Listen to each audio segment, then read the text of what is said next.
Thanks everyone for joining. My name is Vijay Pawar. I head up product here at Quaka. We'll get started here. Well, what we're talking about is QFirm. We just recently launched QFirm, our product, which helps organizations actually analyze the firmware on Android devices. So, very importantly, it's not been talked about too much about embedded applications that go on these Android devices. So, today, trust me, in 30 minutes, you're going to get a great overview of what QFirm is about. If you are using or shipping any kind of devices that have Android on it, I'm sure you will get a good exposure to what risks are there on those devices. So, quickly about myself, Vijay Pawar. I had a product out here. Been at Quaka 3 years. It's been great actually. And a little bit about Quaka, I'll get into that right after Ilya does his introduction. I've been in the mobile space for a long time, previously at a mobile device management company where I spent a lot of time with their security products. Ilya, over to you. Yeah, thanks, Vijay. Hey, everybody. Ilya Draitser here. I'm the VP of Solutions Engineering and Customer Success here at Quaka. I've been here for almost 4 years. I've been in the mobile space for about 12, and I started my career as a software developer. So I really approach all these things with a developer hat on. And yeah, I'm very happy to be here and chat with you, Vijay, and everybody that's attending the webinar. Vijay, how you doing today? Doing good, Ilya. And very interestingly enough, actually, first thing, we're not having this webinar yesterday, otherwise it would have been April Fool's Day. So it is a real product. Okay. It's a real product. Secondly, started off with a jolt. Really? There was an actual 5.0 earthquake out here in Oh, wow. California. So what woke me up was the MyShake application, and I Oh, call out summer of ours. yeah, the MyShake application. As you know, Ilya, you actually are, they are one of our customers, and you've worked with them. So really thankful for the MyShake application, and started off the day with the jolt. So here we go. Oh, all right. All Keep the right. jolt going. Yeah. So just looking at the agenda here, right? We'll talk a little bit about QFirm. What does it do? Very importantly, I think we'll quickly now get inside for the state of firmware security and firmware really being the embedded applications on Android devices. Talk about Quaka's history. We've been doing this for a while, a long time, and we'll talk about many of the 230 plus CVEs that we have reported. Go over QFirm, an overview, and then the actual use cases where Ilya will actually even take us over one of the demos that he does, showing off some of these issues. So, what is QFirm? As I mentioned, and really just backing up a little bit, Quaka, what we do is mobile app risk intelligence, right? So any mobile application out there, we can analyze it. If you're developing your own mobile applications, for example, many banks, right? You're publishing them to the app stores. We analyze the security and privacy of those applications. If your employees are using mobile applications, and typically most employees do on their mobile devices, we analyze those third-party mobile applications. What QFirm is about is actually those embedded applications that get shipped with Android devices. Just looking at what's in the news, right? I mean, it's not talked about as much, but what is this, Ilya? In the last couple of weeks, these Yeah. articles came out. Do you want to take us through those? Yeah. I mean, there's that 875 million Android phones put at risk from a very simple hack that actually takes over the security pin or lock screen of Android, right? So then you can get into any phone remotely and unlock it. That's a big problem, obviously. And that was based on an implementation issue. Kinadu firmware backdoor. I mean, Vijay, you know that that's a supply chain story. And we should talk about that. And this webinar does cover a lot of that. But that's a lot of what we're seeing is something gets put into the device at, various stages in the supply chain. And next thing you know, the device is downloading malware whenever you boot it up, and some of these other things like the UHail. So UHail makes Android photo frames, and or actually they make the app that goes on the photo frames that they sell in various brands, and that was doing that. So I mean, there's a lot of these things in the news that we're seeing. What strikes you as most concerning here? I think the supply chain aspect of it is Yeah. very concerning, right? And frankly, today, I mean, just the other day, everybody's using AI, LLM, quick Mm. vibe coding things.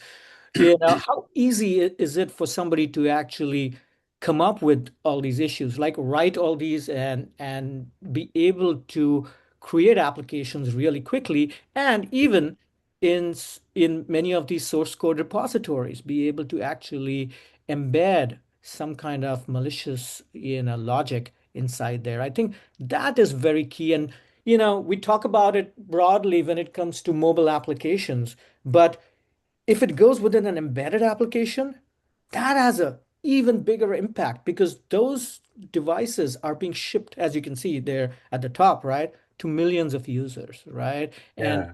and I think since you also cover a lot of our Southeast Asian customers, how easy is it?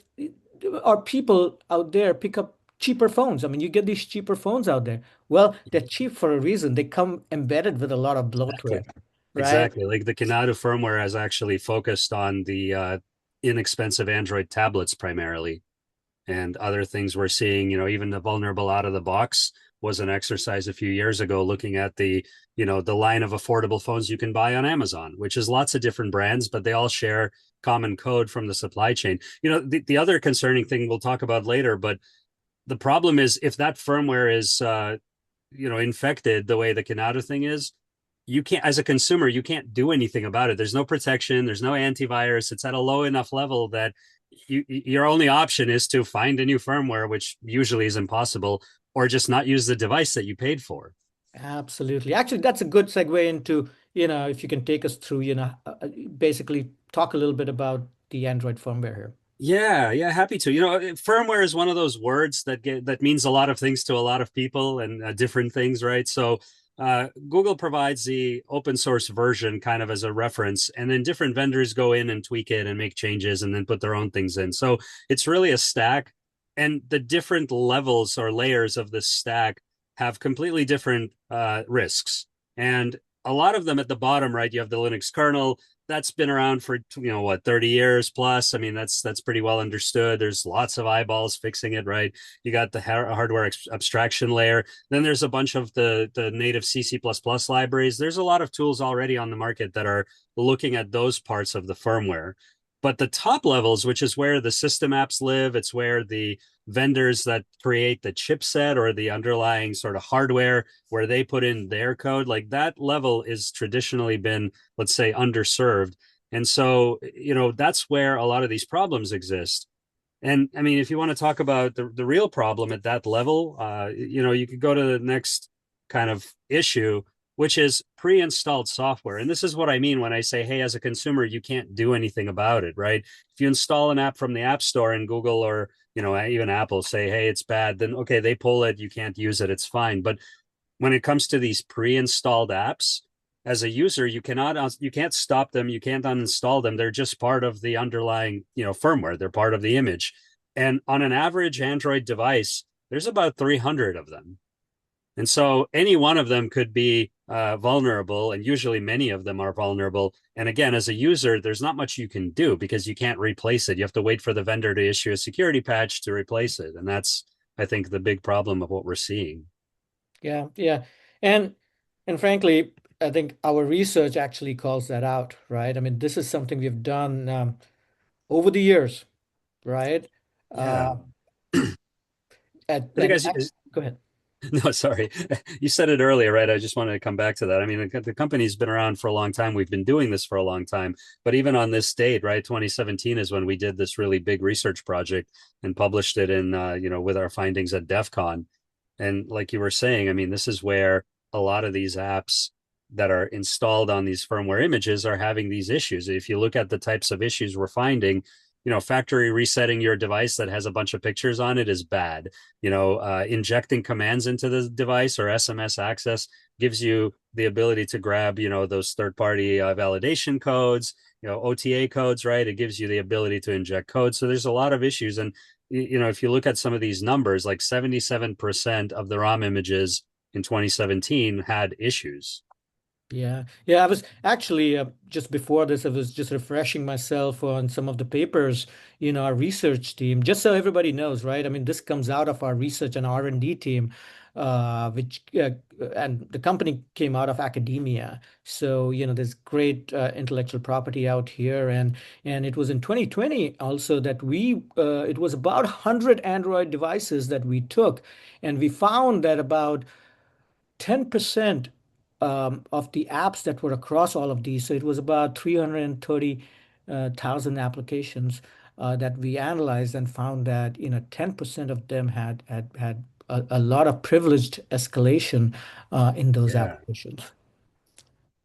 Yeah, so I those are think this is definitely some another problems. example of our research, right?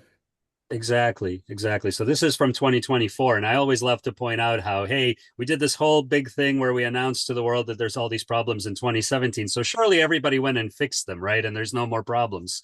There's always problems. So in 2024, we did something similar. This is an example of one of our CVE publications where we're letting the vendors know that, hey, there's this problem. And this is the example that you mentioned earlier that I do for my demos because it's a somewhat benign example, but it's very common and it's very easy to exploit. So something like this is essentially saying, hey, there's one of those preloaded apps that you can't do anything about. It's sitting in this Qualcomm chipset. That particular chipset is now inside 15, 16 different devices, like some Nokia phones, some Blue phones, some other phones. So it's not just, one particular phone that's affected. It's usually tens, 20s, even sometimes hundreds of devices that share a common chipset. So this package is pre-installed at the chipset level. Any device built on top of it is going to have this problem.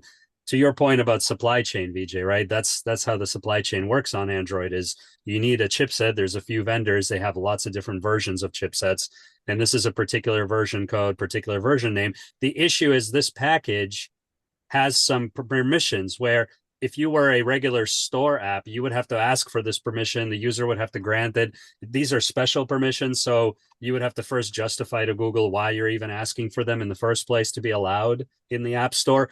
But this package has them already granted. So as a user, you don't even know this exists.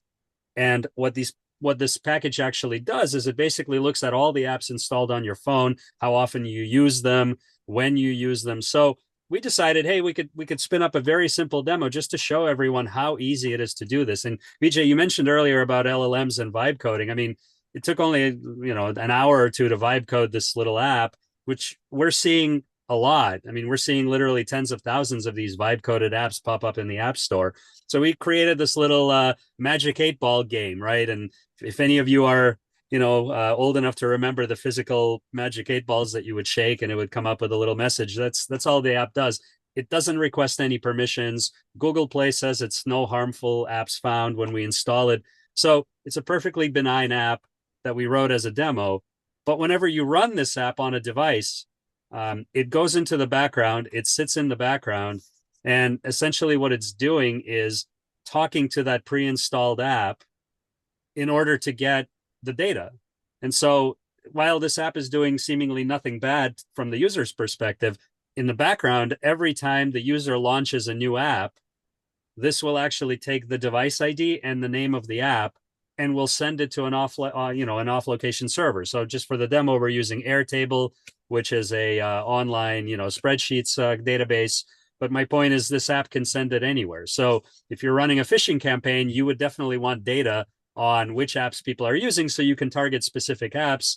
This is an easy way to get it, and millions of people are using these phones, right? So this is just one benign example. But if you refer back to our previous types of issues that we were finding, it would work exactly the same way if the vulnerability was privilege escalation. You can then get to root. Or if it's a SMS injection or SMS access, you can read all the messages on the device, or you can factory reset the device.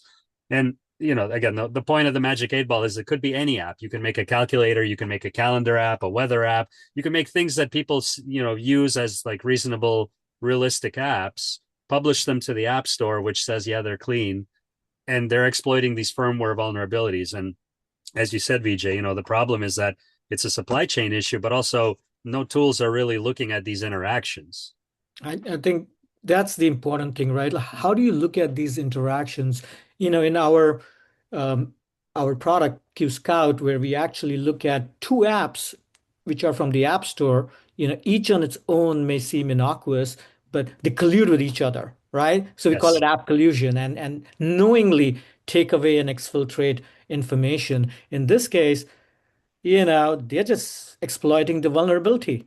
The Magic 8 Ball just needs to be valuable enough for somebody to actually download it, and then it gets access to all this information, right? Your example just showed a exactly. few things, but again, there's, our phones, our devices. I mean, think of all these different kinds of Android devices.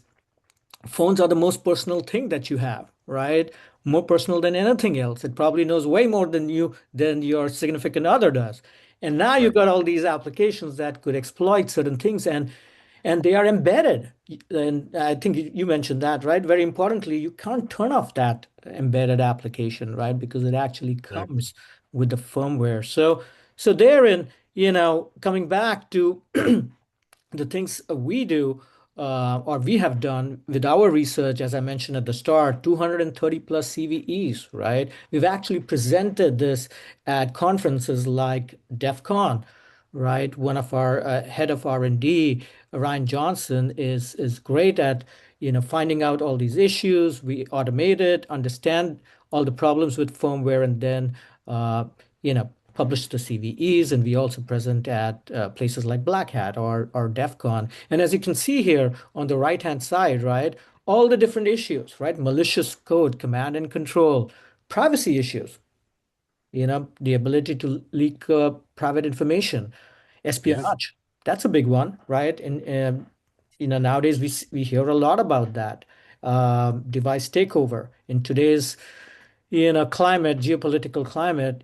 All these things are being used to actually get to certain information and perform espionage and exfiltrate information. And let's not forget ransomware and fraud, right? Very importantly, how do you get these apps? You get people to install these apps, or they're just important applications that can then get down to the firmware level and exfiltrate information. So I think Exactly. clear and present danger out there, and we'll talk about how QFirm actually helps out, right? So it just underlying all of this is our proprietary engines, right? We are very proud of our proprietary engines at Quaka, which we have built over the years. Static analysis, dynamic analysis, not just for apps you develop or apps third-party applications, but also obviously the firmware applications. Ilya, do you want to talk a little bit about the depth of those engines, like flow-based scanning? Yeah, I do because I think it's very important. I think a lot of to other tools in the market are basically doing manual pen tests or sort of collecting a bunch of open source tools as a pen tester and then kind of rolling them up into a solution. But our company started out as a team of researchers, as you said, VJ, and so we've been creating these automated engines. We have papers on our website that talk about the advances in technology that we've done, like academically, and I think that's a very important thing because all of these engines are created in house and customized to deliver. You mentioned earlier 230 plus CVEs that we found, not to mention all the ones that are not publicly disclosed, which is over 1,000. And those are powered by the engines. They're not humans doing testing. It's basically a technology stack. So when we talk about a typical Android firmware having 300, apps, we analyze that very quickly because we have these engines. But the actual advances we've coined over the years, like forced path execution, that can actually look at every path in a app. I mean, if you think about traditional testing, I've done years of mobile app testing, and the question is always like, okay, what code coverage are you getting? Because when you do some tests, you're not able to exercise all the functionality of the app, right? But forced path execution was an analysis capability we created that actually looks at all the code paths in the application and then analyzes them and even potentially executes them to identify hidden functionality, to identify things that don't always happen. A lot of times malware, you download a malicious app, the first few days it does nothing bad, and then it starts doing bad things because there's a code path that says wait, or don't do anything bad if the analysis tools are looking. So a lot of the things that we focus on are creating engines so that we can do this at scale. If you have 10, 20, 30 devices you want analyzed in your fleet, it can't take 2 weeks for each one. We basically be, analyzing them through the engines and getting that throughput a lot faster. So I think that's the important part. Yeah. And obviously, at the end of the day, they need to uncover and help real customers solve real problems, right? I think Yeah. that's important. And people may say, hey, you've been doing this research for a while, and how come you just launched this product? I think what's very critical out here is we've been doing this for a while and we have a lot of customers. And while we do focus a lot on, the actual traditional mobile applications, we found more and more customers are coming to us now and saying, hey, tell us a little bit more about this firmware analysis capability. And we thought it was a great time right now to actually, launch the product as an official product. So Ilya, maybe you can tell us a little bit about, since you are there, at the front, the tip of the spear, talking to our customers and actually working with our early adopters, if you can tell us what are the actual use cases? Yeah, absolutely. So what was it? 4 months ago, I was in Taiwan talking to a particular phone manufacturer who's a customer who's been essentially leveraging our research for the last 3 years, looking at making sure that when they launch a new phone, it is free of weaknesses, right? And like we said earlier, there's the supply chain, but it's usually the interactions between the apps that the phone manufacturer is putting on the device and how they interact with the apps that are already part of something like the chipset or the Android baseline. So the idea there is to reduce rework and obviously secure the phones. Another use case, we've been working with a very large telecom in Europe, where they need to understand what threats could lurk in these phones before they, take that to their customers. So they're not the manufacturer of the phone, but they clearly have a vested interest in making sure there's no 0 days that are on that particular model as opposed to other phones in the region, right? And that's a use case that's we're seeing more and more coming to us from not only telcos but folks that are selling picture frames or folks that are selling, point of sale terminals based on Android. Smart boards and things like that is the other one, right? So Android based devices. We have a few customers, but one in particular that we're very proud of doing work with them for, I want to say 4 years now, where they make a smart device, which is like a smart whiteboard. And this is a statement from Jason. So Jason and I and the customer success team are, basically talking monthly over here at Quaka. And now that we have launched this officially, they've been nice enough to give us this kind of testimonial. But we've been working on with our research team and our engines, scanning their firmware, their pre-installed applications before they ship. And actually, I just got a note from the research team just literally yesterday that they found a very exciting, potentially, bad thing that we're going to now put into, these guys' hands and they can fix it. So none of their customers will ever know that this was something that one of their supply chain vendors, potentially added into the firmware. So it's a very common situation. And so as we, I mean, you saw yourself last week, we were at RSA looking at some of the technologies and vendors there, and we're talking to folks that are making point of sale devices. We're talking about embedded, hardened Android based devices. These are all folks that want to work with us based on this, and hopefully some of the folks watching this recording or attending live today, you can think of other use cases around protecting your fleet of devices, protecting high value targets. But yeah, I mean, these are some of the examples of how folks work with us and what their use cases are. Yeah, yeah. I mean, this is a great example of, global education technology company that ships these smart whiteboards, right, across to schools and things like that. And, nobody knows what's embedded within those particular devices. I think that's really important. Actually, you said something which is interesting, which only a cybersecurity company will say, which is an exciting bad thing happen, right? So in our world, that's exciting, when, but in a funny way that when these things come out, we are like, oh wow, and but I think that's important. I think one of the key things takeaways here is and which Jason calls out here, right? It provides visibility into areas that are difficult to assess manually, right? Yeah. Very important because many of these of firmware apps, there might be about 200, 300 such applications. You can't Yeah, go in and do this manually on your own, right? At scale. And I think having that automation, obviously, that we are able to provide is huge in the market today, which is non-existent with any other vendor. You might want to do a pen test, which becomes really expensive, right? And do you catch everything? Like especially when like our flow-based execution that we have in our engines, right? So how do you catch these? How do you catch them at scale is really important in this situation. definitely. Great. So I guess that covers our discussion here. Obviously, Ilya and I are here. Thank you, Ilya, for taking us through a lot of the technical details of this.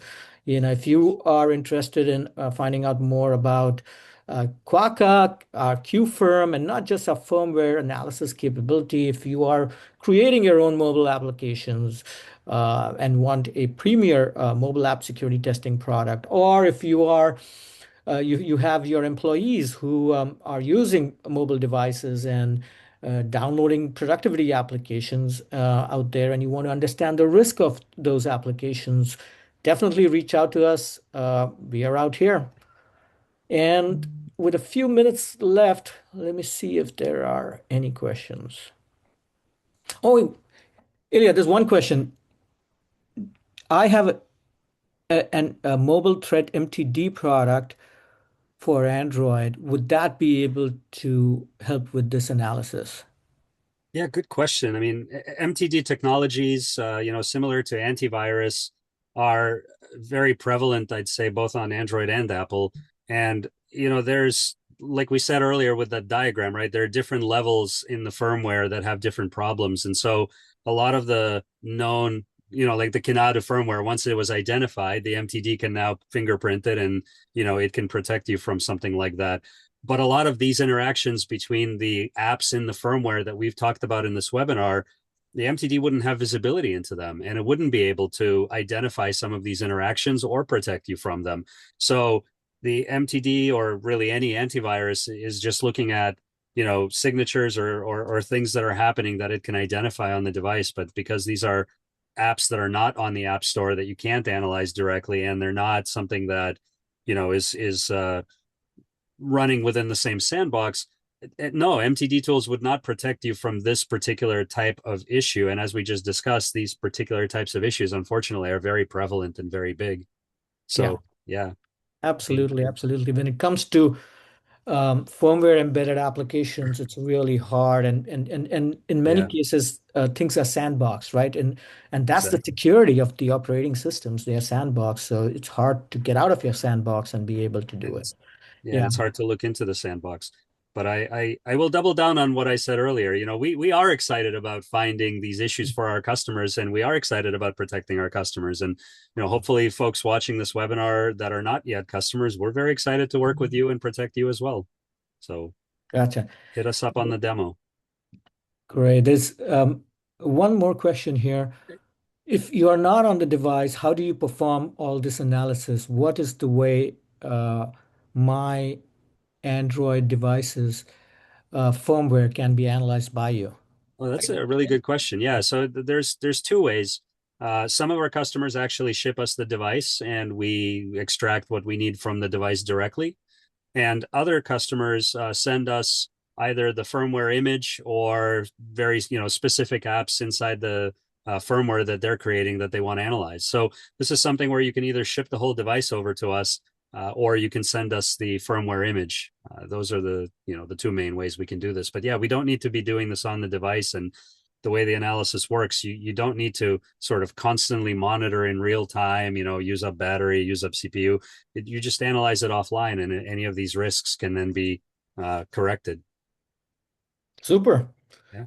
Well, thanks for that, Iliam, and thank you everyone for Thank you. joining us today. Have a great rest of the day. Thank you. Yeah. Cheers. Take care, everyone.